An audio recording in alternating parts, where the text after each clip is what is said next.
राधे राधे। आप सभी का बहुत बहुत धन्यवाद इससे पहले की सभी कथा अध्याय सुनने के लिए। आज हम सुनेंगे कार्तिक मास की अमावस्या के महत्व और इसके साथ जुड़ी दिव्य कथाओं की। अमावस्या का पर्व है पवित्र पितरों का। इस दिन हमें पूर्वजों को याद करना और श्रद्धा से तर्पण करना चाहिए। जो इस दिन अपने पितरों की आत्मा की शांति के लिए पूजा और तर्पण करता है, उसके जीवन में सुख, शांति और समृद्धि आती है। अमावस्या की रात जब चंद्रमा नहीं होता, हम अपने मन में प्रकाश की अनुभूति करते हैं। यह प्रकाश हमें जीवन की नकारात्मकता से बाहर निकालता है। इस दिन का महत्व केवल हमारे पूर्वजों को याद करना नहीं है, बल्कि यह आत्मिक शुद्धि और नई शुरुआत का प्रतीक भी है। आज की कथा हमें सिखाएगी कि कैसे हम अपने पितरों का सम्मान देकर उनके आशीर्वाद का लाभ उठा सकते हैं। पूर्व जन्म की एक घटना सुनिए। एक चुईया थी जो मंदिर में जल रहे दीपक की बाती को खाने के लालच में पहुंच गई। जैसे ही उसने बाती मुंह में उठाई, अनजाने में दीपक बुझने की बजाय और प्रज्वलित हो गया और चुईया का मुंह जल गया। इसी कारण उसकी मृत्यु मंदिर में हो गई। यह कथा हमें सिखाती है कि भगवान के मंदिर में किए गए छोटे भी पुण्य कार्य कितने भी बड़े फल ला सकते हैं। श्री सूत जी महाराज ने बताया, एकादशी का व्रत अत्यंत फलदायक है। एकादशी के दिन अनाज का सेवन नहीं करना चाहिए और जो खाते हैं उनका फल पाप के समान होता है। व्रत करने वाले व्यक्ति को दशमी और द्वादशी में एक समय ही भोजन करना चाहिए। नारद जी द्वारा महाराज पृथु को सुनाई गई कथा में कहा गया, गंगा के समान तीर्थ नहीं, माता के समान गुरु नहीं, विष्णु के समान देव नहीं, अन्न न खाने के समान तप नहीं और शांति के समान संसार में कोई सुख नहीं। सत्य और ज्ञान की महिमा के बराबर एकादशी व्रत का फल भी अत्यंत बड़ा है। नर्मदा नदी के किनारे एक प्राचीन आश्रम था। लब ऋषि का पुत्र भद्रशाल भगवान विष्णु का परम भक्त था। वह अपने साथियों के साथ भगवान की मूर्ति का पूजन और उपदेश किया करता था। उन्होंने बताया कि एकादशी का उपवास रखना चाहिए। भद्रशाल ने अपने पिता को अपने पूर्व जन्म की कहानी सुनाई। पूर्व जन्म में वह धर्मकीर्ति नामक राजा था। राजा धर्म और पुण्य के मार्ग पर चलता था, लेकिन बुरी संगति में फंसकर वेद मार्ग छोड़ दिया। उसके दुष्कर्मों का प्रभाव उसकी प्रजा पर भारी पड़ा। एक दिन शिकार के लिए वह जंगल गया और भूख प्यास से व्याकुल हो गया। अकस्मात नर्मदा नदी के किनारे वह आया, जहाँ वैष्णव भगवान का भजन कीर्तन कर रहे थे। भोजन न मिलने के कारण वह वहां रात भर कीर्तन सुनता रहा। अगले दिन यमराज के दूत आए और भद्रशाल को ले गए। चित्रगुप्त ने बताया कि इसने एकादशी व्रत किया और भगवान का कीर्तन सुना, इसलिए इसके सारे पाप नष्ट हो गए। यमराज ने उससे सम्मान दिया और कहा, जो व्यक्ति भगवान के नाम का स्मरण करता है या सुनता है, उसके सारे पाप नष्ट हो जाते हैं। इस कथा से हमें यह शिक्षा मिलती है कि एकादशी का व्रत और भगवान का नाम सुनना या स्मरण करना कितना बड़ा पुण्य है। प्रिय श्रोताओं, अब हम आगे बढ़ते हैं और सुनते हैं भगवान कृष्ण और राधा जी से जुड़ी एक दिव्य कथा। महाराज पृथु ने देवर्षि नारद जी से पूछा, सर्व गोपियों में राधा जी भगवान को इतनी प्रिय क्यों है? नारद जी ने बताया कि प्राचीन काल में विहि नामक एक राजा ने विष्णु भगवान का एक विशाल मंदिर बनवाया। वह नगर की एक सुंदर स्त्री अपने प्रेम में विभल होकर भगवान के सामने नृत्य करती थी। उसका एकमात्र उद्देश्य था कि वह भगवान के गले में बाहें डालकर नृत्य करे। एक दिन उसने संपूर्ण धन गरीबों में वितरित किया और भगवान के सम्मुख नृत्य करते हुए प्राण त्याग दिए। स्वर्ग में वही स्त्री चंद्रकीर्ति नामक देवांगना बनी।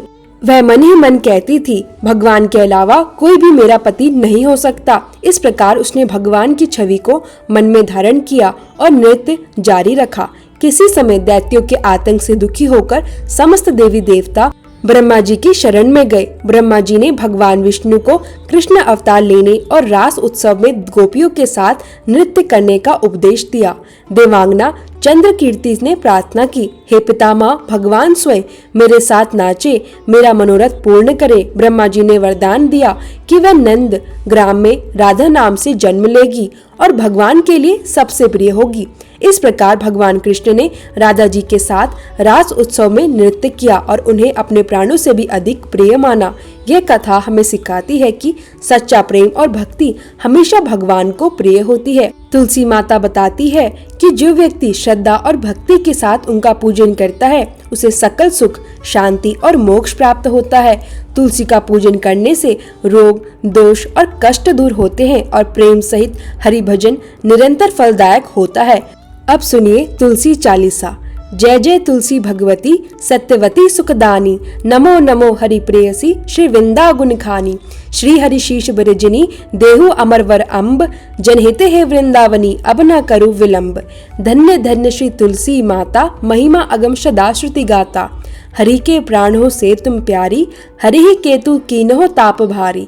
जब प्रसन्न है दर्शन दीनो, तब कर जोरी विनय उस कीनो। हे भगवंत कंत मम होहु, दीन जानी जन छड़ाहु छोहु। सुनी लक्ष्मी तुलसी की बानी, दीनो श्राप कद पर आनी। उस अयोग्य वर मांगन हारी, होहु विटप तुम जड़ तनुधारी। सुनी तुलसी ही श्रोपित ही ठामा, करहु वास तुहु नीचन ढामा। दियो वचन हरि तब तत्काला, सुनहु सुमुखी जन होहु बिहाला। समय पाई व्यो रो पाति तोरा, पूज्यो आस वचन सत मोरा। तब गोकुल मह गोप सुदामा, तासु बही तुलसी तू बामा। कृष्ण रास लीला के माही, राधे शक्यो प्रेम लखी नाही। दियो श्राप तुलसी है तत्काला, नर लोक ही तुम तजन मुह बाला। यो गोप वह दानव राजा, शंख चूड नामक सिर ताजा। तुलसी बही तासु की नारी, परम सती गुण रूप अगारी। अस दे कल्प बीत जब गयो, कल्प त्रेत जन्म तब भयो। वृंदा नाम भयो तुलसी को, असुर जलंधर नाम पति को। करी अति द्वंद अतुल बल धामा, लीना शंकर से संग्रामा। जब निज सैन्य सहित शिवहारे, मरहि ना तब हरि पुकारे। पतिव्रता वृंदा थी नारी, को न सके पति ही संहारी। तब जलंधर ही भेष बनाई, वृंदा डिग हरि पहुँचे जाई। शिव हित लही करी कपट प्रसंगा, कियो सतीत्व धर्म तो ही भंगा। भयो जलंधर कर संहारा, सुनि उर शोक उपारा। तेहि क्षण दियो कपट हरि टारी, लखी वृंदा दुख गिरा उचारी। जलंधर जस हत्यो अभीता, सोई रावण तस हरि ही सीता। अस्प्रस्तर सम हृदय तुम्हारा, धर्म खंडी मम पति ही संहारा। यही कारण लही श्राप हमारा, होवे तनुपा शाण तुम्हारा। सुनी हरि तुरत ही वचन उचारे, दियो श्राप बिना विचारे। लखियो ना निज करतूती पति को, छलन चहो जब पार्वती को। जड़मति तुहु असहो जड़ रूपा, जगमह तुलसी विटप अनूपा। धग्व रूप हम शाली ग्रामा, नदी गंड की बीच ललामा। जो तुलसी दल हम ही चढ़ ई है, सब सुख भोगी परम पद ई है। बिनु तुलसी हरि जलत शरीरा, अतिशय उठत शीश उर पीरा। जो तुलसी दल हरि शिर धारत, सो सहस घट अमृत डारत। तुलसी हरि मन रंजनि हारी, रोग दोष दुख भंजनि हारी। प्रेम सहित हरि भजन निरंतर, तुलसी राधा में नहीं अंतर। व्यंजन हो छप नुहु प्रकारा, बिनु तुलसी दल नहीं हरि ही प्यारा। सकल तीर्थ तुलसी तरु छाही, लहत मुक्ति जन संशय नाही। कवि सुंदर एक हरि गुण गावत, तुलसी ही निकट सहस गुण पावत। बसत निकट दुर्बासा धामा, जो प्रयास ते पूर्व ललामा। पाठ करे ही जो नित नर नारी, हो ही सुख भाषे ही त्रिपुरारी। तुलसी चालीसा पढ़ी, तुलसी तरु ग्रह धारी। दीपदान करी पुत्र फल पावही, बंदेहु नारी। सकल दुख दरिद्र हरिहार है, परम प्रसन्न। आशी धन जन लड़ही, ग्रह बसही पूर्ण अत्र। लाही अभिमत फल जगत, मह लाही पूर्ण सब काम। जयी दल अर्पही तुलसी, तह सहस बसही हरि राम। तुलसी महिमा नाम लख, तुलसी सूत सुख राम। मानस चालीसा रचियो, जग मह तुलसीदास आरती। तुलसी महारानी नमो नमो, हरि की पटिरानी नमो नमो। तुलसी महारानी नमो नमो, हरि की पटिरानी नमो नमो। धन तुलसी पूरण तब कीनो, शालिग्राम बनी पटिरानी नमो नमो। तुलसी महारानी नमो नमो, हरि की पटिरानी नमो नमो।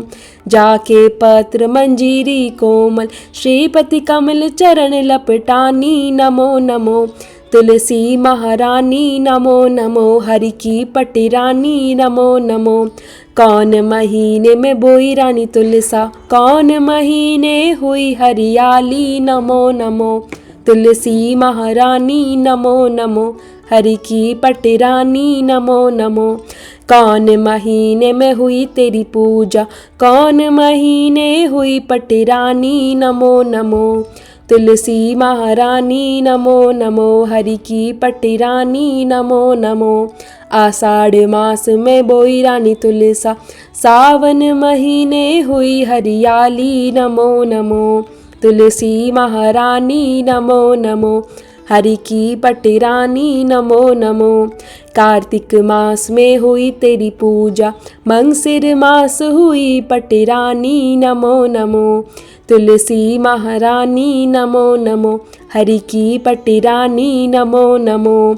धूप दीप नैध्व आरती, पुष्पन की वर्षा बरसानी नमो नमो।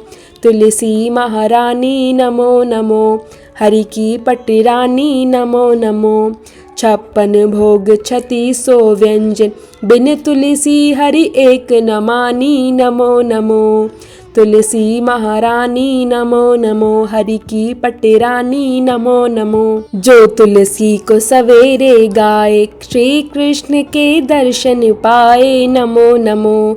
तुलसी महारानी नमो नमो, हरि की पटी रानी नमो नमो। जो तुलसी को दोपहर गाए, खीर खांड का भोग लगाए नमो नमो। तुलसी महारानी नमो नमो, हरि की पटी रानी नमो नमो। जो तुलसी को सांझ को गाए, श्री कृष्ण की आरती उतारे नमो नमो। तुलसी महारानी नमो नमो, हरि की पटी रानी नमो नमो। जो तुलसी को रात को गाए, श्री कृष्ण के चरण दबाए नमो नमो। तुलसी महारानी नमो नमो, हरि की पटी रानी नमो नमो।